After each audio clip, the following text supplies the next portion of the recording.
Hola, es Sal y Luz, el programa que llega a todos vosotros a través de Dipalme Radio, la radio de nuestra Diputación, nuestra radio, la radio de Almería. Y en control hoy, hombre, Juan Antonio, ya era hora que nos tocara, que estaba siempre más perdido que el barco del arroz, por unas cosas o por otras, pero hoy está Juan Antonio en control, así que saludos. Y hoy, curiosamente, día 15 de mayo, todo el mundo dice San Isidro. Sí, San Isidro en Madrid y en el Ejido y en muchos otros sitios. En Almería y en nuestra diócesis es San Indalecio, nuestro primer obispo y mártir. Y es de quien vamos a hablar hoy un poquito, de la fiesta de San Indalecio. Y vamos a comenzar por la homilía que pronunció el año pasado nuestro obispo Antonio en la fiesta de San Isidro. Entre otras cosas, nuestro obispo Antonio decía: los primeros evangelizadores fueron enviados por los apóstoles por todos los confines de la tierra, como nos lo explica los Hechos de los Apóstoles y las tradiciones antiguas. Y otros salieron de sus tierras a causa de las persecuciones y de las guerras. Fueron portadores de la paz, porque aquellos que consideramos mártires no murieron luchando, sino perdonando. Ayer nuestro Papa León se reunió con las iglesias de rito oriental que celebraban en Roma su jubileo de esperanza. Comunidades que en este momento están viviendo la persecución y han padecido o padecen en nuestros días muchos hermanos y hermanas orientales, entre los que se encuentran varios de ustedes, obligados a huir de sus territorios de origen a causa de la guerra y de las persecuciones, de la inestabilidad y de la pobreza, corren el riesgo, al llegar a Occidente, de perder, además de su patria, también su identidad religiosa. Sigue diciendo nuestro obispo: recuerdo cuando era conciliario internacional de la Acción Católica de los Niños, tuve un encuentro con un grupo de adolescentes de Armenia. Fue en diciembre de 1994. Estos jovencitos me contaban que se jugaban la vida todos los domingos para ir a misa. La celebraban de noche y en la clandestinidad. Yo les pregunté si valía la pena jugarse la vida para celebrar la Eucaristía. Uno de ellos me dijo con firmeza: sí, padre. La fe es la mejor herencia que hemos recibido de nuestros padres y a su vez ellos de nuestros abuelos, y así hasta el principio, cuando en el siglo I llegaron los evangelizadores. Estas comunidades aún celebran la misa en arameo, la lengua de Jesús. ¿Quién pues más que sus iglesias pueden cantar palabras de esperanza en el abismo de la violencia? ¿Quién más que ellas, dice el Papa, que conocen de cerca los horrores de la guerra hasta el punto de que el Papa Francisco llamó a estas iglesias martiriales? Es cierto, desde Tierra Santa hasta Ucrania, desde el Líbano hasta Siria, desde Oriente Medio hasta Tigray, región de Etiopía y el Cáucaso, cuánta violencia y sobre todo este horror de tantas vidas jóvenes masacradas que deberían provocarnos indignación, porque en nombre de la conquista militar son personas las que mueren. Ante esto se alza un llamamiento no del Papa, sino de Cristo, que nos repite: la paz esté con vosotros.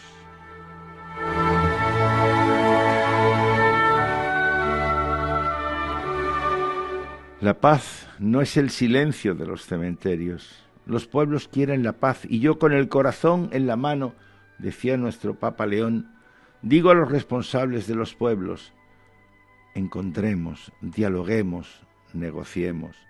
Las armas pueden y deben callar, porque no resuelven los problemas, sino que los aumentan, porque pasarán a la historia quienes siembran la paz, no quienes cosechan victorias, porque los demás no son, ante todo, enemigos, sino seres humanos. No son malos a quienes odiar, sino personas con quienes hablar. Rechacemos las visiones maniqueas típicas de los relatos violentos que dividen el mundo entre buenos y malos. El Papa León XIV levantó la voz para decir: la Iglesia no se cansará de repetirlo, que callen las armas. Y quiero dar gracias a Dios por todos aquellos que en el silencio, en la oración, en la entrega, tejen tramas de paz, y a los cristianos orientales y latinos que especialmente en Oriente Medio perseveran y resisten en sus tierras, más fuertes que la tentación de abandonarlos. A los cristianos hay que darles la posibilidad, no solo con palabras, de permanecer en sus tierras, con todos los derechos necesarios para una existencia segura. Os ruego se comprometan por esto. La evangelización, también en la que estamos empeñados en este tiempo, o es portadora de paz, o no llevamos a Cristo, sino nuestras ideologías. Quizás se nos olvida cuando celebramos a San Indalecio, en nuestra diócesis, regada por la sangre de los mártires a lo largo de estos 20 siglos, que gracias a ellos mantenemos esta preciada herencia que me decía aquel muchacho de Armenia, y que espero que aquel grupo de 14 muchachos siga viviendo y no se encuentren entre los mártires que tanto celebramos con una cierta inocencia.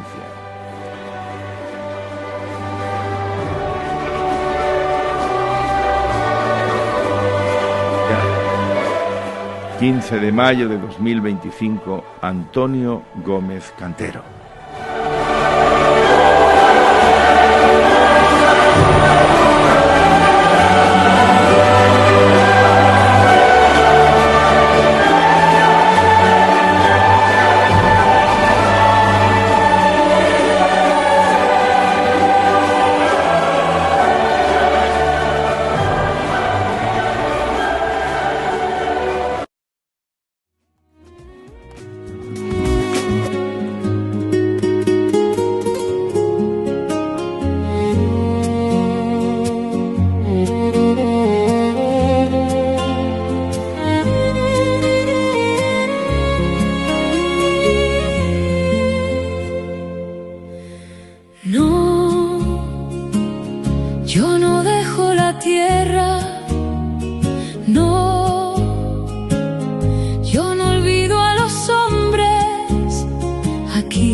Vuestros nombres, el cielo ha comenzado, vosotros sois mi cosecha, el Padre ya os ha sentado conmigo a su derecha.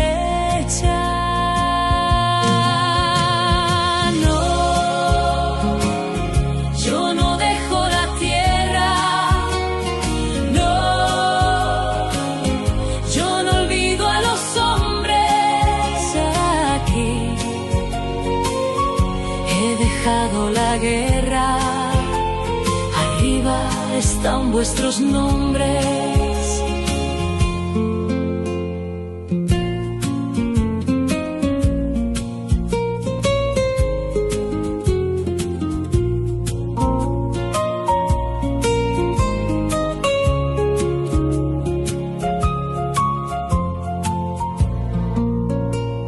Partid frente a la aurora, salvad a todo el que crea.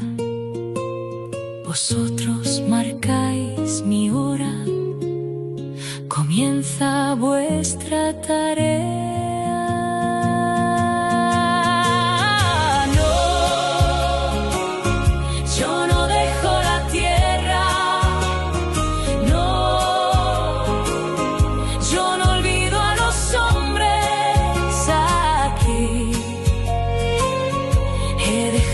La guerra, arriba están vuestros nombres. No, yo no dejo la tierra. No, yo no olvido a los hombres aquí. He dejado la guerra, arriba están vuestros nombres.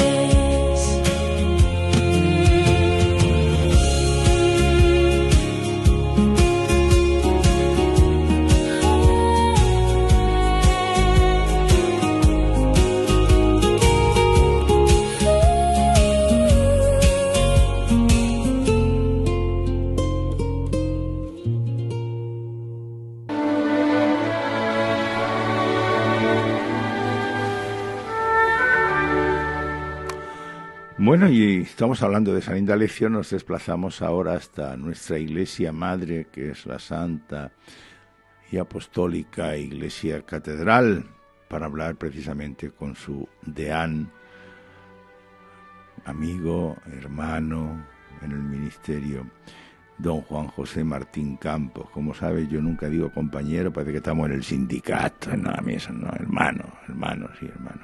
Don Juan José, buenos días. Buenos días, buenas tardes. Días. ¿Cómo lo lleva? ¿Cómo está esa fiesta preparatoria de San Indalecio? Que hasta baile creo que va a haber y todo, ya hablaremos de eso, imagino. Pues así.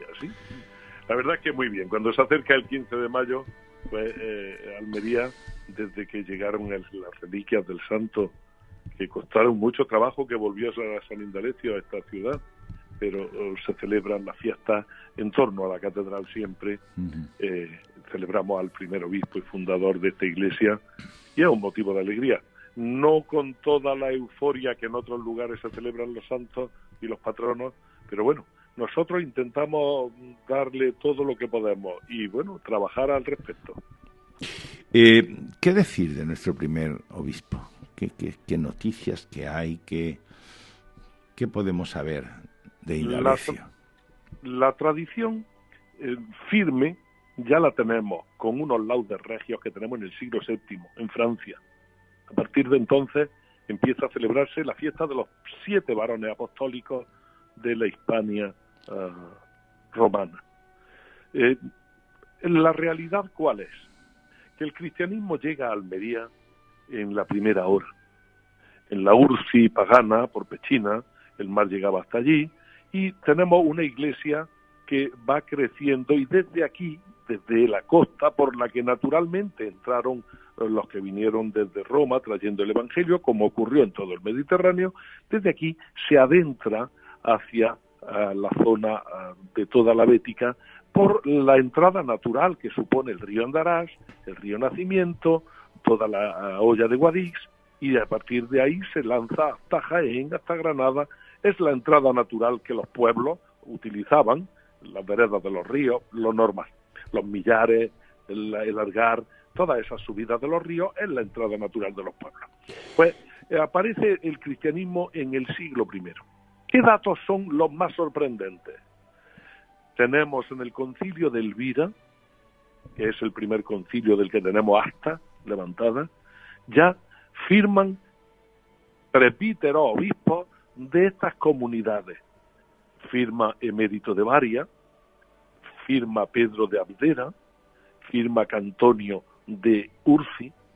Estamos hablando en el año 300 de comunidades cristianas muy florecientes, de las que tenemos restos arqueológicos y ahora cada vez aparecen más.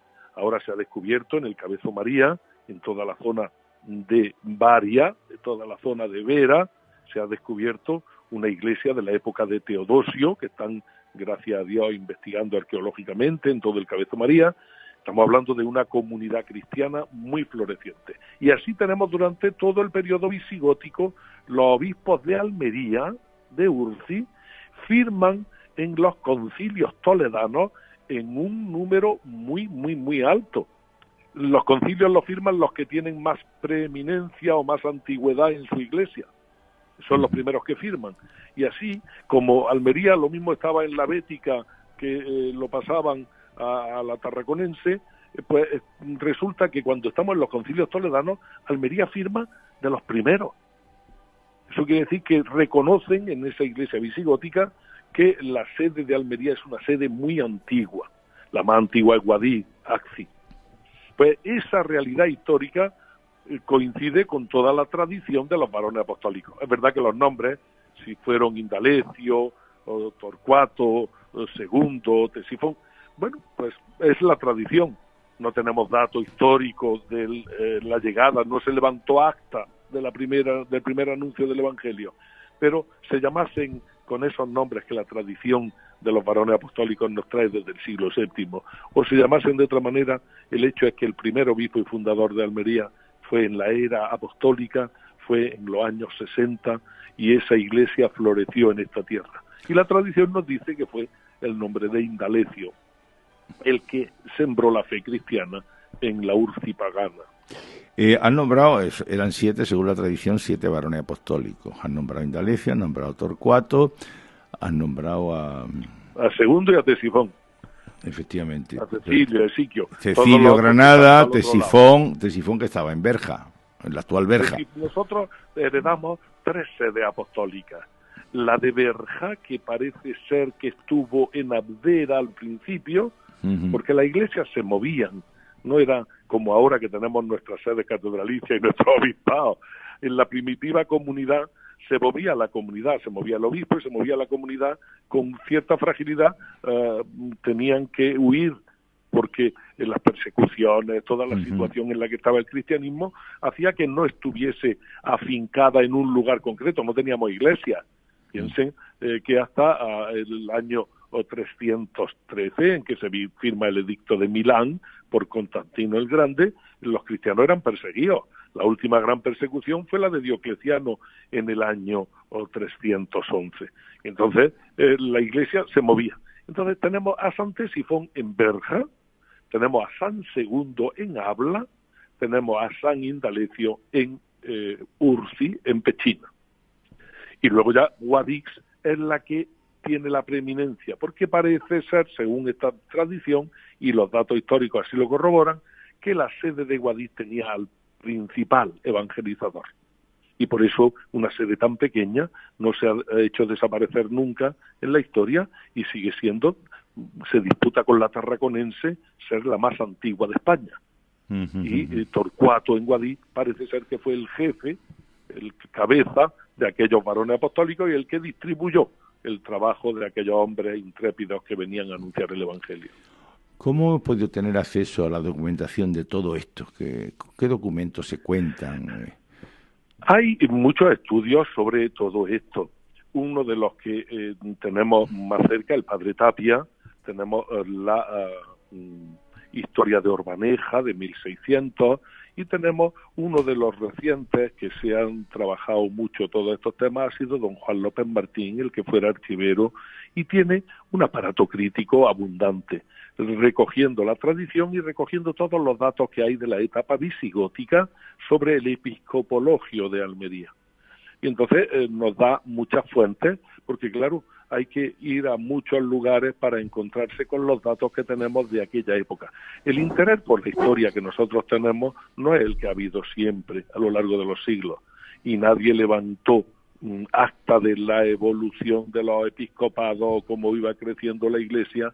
No teníamos libros sacramentales en los primeros siglos. Claro, sí, entonces no se puede hacer un análisis así como muy detallado de todo lo que ocurre, pero sí que tenemos muchos indicios que nos hacen descubrir la fuerza de esta iglesia y la fuerza de los obispos. Y de hecho algunos de estos concilios toledanos recogen datos del diácono que viene en nombre del obispo tal, que sucedió al obispo tal. Todo eso sí aparece, con lo cual hundimos nuestras raíces hasta el siglo III, el siglo IV, con datos históricos escritos. Y la tradición nos sitúa, por esto de las firmas y todo esto que es tan interesante, nos sitúa en una iglesia muy antigua, reconocida en la época, aunque no tengamos el certificado notarial sí. de la Efectivamente. Un inciso en este tema es que me comunican de Control que ha habido unas excavaciones, unos descubrimientos arqueológicos en la zona de Antas. ¿Tú sabes algo de eso? De Sí. un monasterio bizantino. Un monasterio bizantino, porque los bizantinos toda esta zona de la Bética la tuvieron colonizada de alguna manera. Y entonces, corroborando precisamente todo esto, nos encontramos que se está excavando ahora mismo una iglesia bizantina del siglo IV, del año 300. Una iglesia bizantina que tiene de la época de Teodosio, y que tiene visos de hacernos descubrir muchos de los elementos de esta fuerza de la iglesia primitiva en esta tierra. Ahí está, ahí queda el dato, seguiremos viendo las excavaciones. Centrándonos, volviendo al tema, ¿qué celebramos este día 15? Hoy 15 de mayo en Almería, ¿qué celebramos? Celebramos el origen de la fe cristiana. Celebramos que vino un hombre que empezó a anunciar a Jesucristo, formó una pequeña comunidad que fue creciendo y desde la que se expandió el Evangelio en toda esta tierra. Vamos al origen de nuestra fe, al padre, al fundador de esta iglesia, que es Indalecio, y que dio la vida por Cristo. Sufrió el martirio y su sangre corroboró el anuncio del Evangelio que traía en sus labios y en su corazón.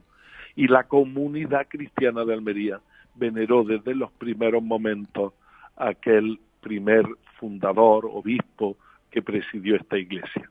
Y así estuvieron aquellos restos en Pechina, custodiados por la iglesia visigótica, incluso bajo la dominación musulmana, hasta que sus reliquias se fueron en el año 1100 hasta San Juan de la Peña, al Pirineo de Huesca, huyendo de la situación en la que se encontraban los cristianos bajo la dominación de los califas, de toda la situación que había en esa época aquí en toda esta región, que no hacía fácil la vida cristiana, y se fueron con la reliquia. Aquellos cristianos se llevaron lo más preciado que tenían, y entre lo más preciado eran los restos, las reliquias de su primer obispo. Y eso es lo que la Iglesia no ha dejado de celebrar, y seguimos celebrando con mucho gozo el día 15 de mayo, que vino el Evangelio y que lo trajo un hombre de carne y hueso que dio su vida por Cristo. ¿Está bien enraizada esta fiesta en la sociedad almeriense y en nuestra iglesia? Bueno, esto es difícil. Está enraizada en Pechina, que siguen manteniendo con mucha fuerza la fiesta de su patrón. Fue la primera sede, fue el primer lugar de la iglesia de Almería, por eso de la movilidad de Pechina se vino hacia Almería. Pero nosotros en Almería es muy interesante que siempre se mantuvo la fiesta antes con más fuerza que ahora. Las reliquias de San Indalecio costó mucho trabajo que vinieran a Almería. Cuando se restaura la iglesia de Almería en tiempos de los Reyes Católicos, el Cabildo Catedral, nada más constituirse, solicita a San Juan de la Peña que nos devuelvan las reliquias del fundador de esta iglesia. Los monjes de San Juan de la Peña se niegan por completo a devolver unas reliquias que ellos consideran como propias, que llevan custodiándolas desde el año 1100 y que le tienen una gran devoción a aquel varón apostólico que subieron los cristianos, los mozárabes. Y entonces, al final, en 1600, en tiempo del obispo Portocarrero, al final tiene que intervenir el Papa de Roma y el Rey de España para obligar a San Juan de la Peña a que nos den por lo menos una reliquia, porque no querían darnos nada. Y es muy interesante cuando se organiza la primera fiesta de San Indalecio con la llegada de la reliquia. Lo recibieron en el puerto, bueno, la playa, y hicieron una procesión con una pequeña arca de plata para meter aquellas reliquias que trajeron con tanto esmero desde Jaca, desde San Juan de la Peña, y se organiza una procesión, el cabildo, los cristianos, los sacerdotes, el obispo de Almería, vienen en procesión hasta la catedral. Y al entrar en la catedral levanta hasta el cabildo. En este día el señor San Indalecio vuelve a tomar posesión de su iglesia santa de Almería. Ha entrado en la catedral. Y a partir de entonces se celebra esta fiesta con la pontifical de San Indalecio y la procesión de la reliquia. En otro tiempo se hacía con más fuerza, se hacía por la zona del Casco Viejo, donde el pendón se pasea, que era el itinerario prácticamente de todas las procesiones, se paseaba por ahí, y en otros tiempos se hacía dentro de la catedral, que es como lo hacemos ahora. Uh-huh. Esa procesión y misa ha sido lo fundamental de la devoción del santo en la ciudad de Almería. Es verdad que ha habido tiempos en los que ha habido fiestas, se han hecho fiestas de toros, de polos, de caña, aquellas fiestas que se hacían en la Plaza Vieja antes de que se hiciese en la Plaza de la Constitución, todas esas fiestas en la Plaza de la Catedral, se hacían representaciones, ha variado mucho el tipo de celebración. En nuestros días pues intentamos darle un poco de relevancia a la fiesta de nuestro patrón y bueno, en ello trabajamos. ¿Cómo Tuvimos ahondar? una cena para celebrar, ¿Cómo ahondar en nuestras raíces teniendo como referencia a San Indalecio, Juanjo? Bueno, esto es tarea, yo creo que de los cristianos y de los clérigos. Los curas somos los primeros que tenemos que enamorarnos del que trajo la fe al principio. No lo conocimos nosotros, pero gracias a él, nosotros somos cristianos, nuestra gente vive la fe y nosotros hemos recibido la fe en esta tierra. Entonces, nos toca a nosotros, al clero, sobre todo, fomentar esta fiesta, sabiendo que para toda la diócesis es fiesta y para la ciudad estamos hablando de una fiesta mayor que tendríamos que celebrar con mucha fuerza en nuestras parroquias y no lo hacemos porque como no está popularizada, como siempre se centró en la catedral, pues al final una pescadilla que se muerde la cola. Pero celebrar que somos cristianos desde la primera hora y que alguien dio la vida por Cristo anunciándonos a nosotros la buena noticia del Evangelio, gracias a ella somos cristianos y tenemos fe, eso es un momento de gozo que tendríamos que vivir con mucha intensidad en nuestras comunidades, independientemente de los folclores que podamos añadir, porque somos folclóricos en esta tierra. Don Juan José Martín y Campos, por parte de Madre el Campos. Sí. Gracias por hacerte presente en el programa. Un abrazo muy fuerte. Feliz día de San Indalecio. Gracias por lo que haces y un abrazo muy grande. Fuerte.